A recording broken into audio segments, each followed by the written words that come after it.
So hello everyone, কেমন আছো তোমরা সবাই? আমি তোমাদের পায়েল, আর আজকে আমি চলে এসেছি আরও একটা ডেইলি ব্লগ নিয়ে। সো আজকে সকালবেলা আমি ঘুম দিয়ে উঠে চলে গেছিলাম চিংড়ির পাড়ে। আসলে আমাদের এখানে একটা নদী আছে, নদী বা খাল, যেটার নাম হচ্ছে চিংড়ি, ঠিক আছে? সো যাই হোক, আমি তোমাদেরকে দেখাচ্ছি। দেখো কতটা নিহার পড়েছে, নিহার বা কুয়াশা যেটা বলে, আমরা দুটোই বলি, ঠিক আছে? তো এখানে দেখো কত শিশিরও বলে অনেকে, শিশির, ঠিক আছে? শিশির পড়েছে, তোমরা দেখতে পাচ্ছ ঘাসের উপর কি কতটা। জাস্ট আমি হাত দিলাম, আমার হাতটা পুরো জল জল হয়ে গেছে, ঠিক আছে? তো তারপরে আমি সুন্দর করে ব্রাশ করে নিলাম এই সুন্দর দৃশ্যটা দেখতে দেখতে।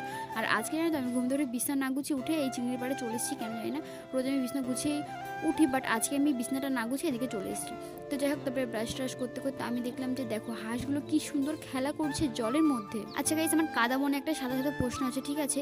যে এরা যে জলের মধ্যে নেমেছে, এদের কি ঠান্ডা লাগে না? তো যাই হোক, তারপর আমি বাড়ি এসে দাদার ঘরে বিছনাটা গুছিয়ে নিলাম। আমার দাদার ঘরে কোনো বেড নেই, বাট খুব তাড়াতাড়ি চলে আসবে। দিন তারপর আমি আমার ঘরে বিছনাটা গোছালাম। দিন তারপর আমি এখন স্নান করবো সকাল সকাল, কারণ শীত পড়েছে, এখন তাড়াতাড়ি স্নান করতে হবে। তো স্নান ধান করে এসে আমি সুন্দর করে আমার চুলটা দেন বিনুনি করে নিলাম। দেন এখন আমি দেবো পুজো।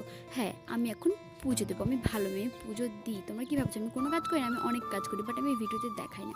সো তারপরে আমি আমার ফুল গাছগুলোতে জল দিয়ে দিলাম। আর এখানে আমার অনেক ফুল গাছ আছে, ঠিক আছে গাইজ? দেন তারপরে আমি সকালে যেটা খাই, এই ABC জুসটা যেটা আমি বানিয়েছি। সো আজকের ভিডিওটা এই পর্যন্তই। ভিডিও ভালো লাগলে অবশ্যই একটা লাইক করতে ভুলবেন না। সকলে ভালো থাকবেন, সুস্থ থাকবেন। দেখা হবে পরবর্তী কোনো ভিডিওতে। So by.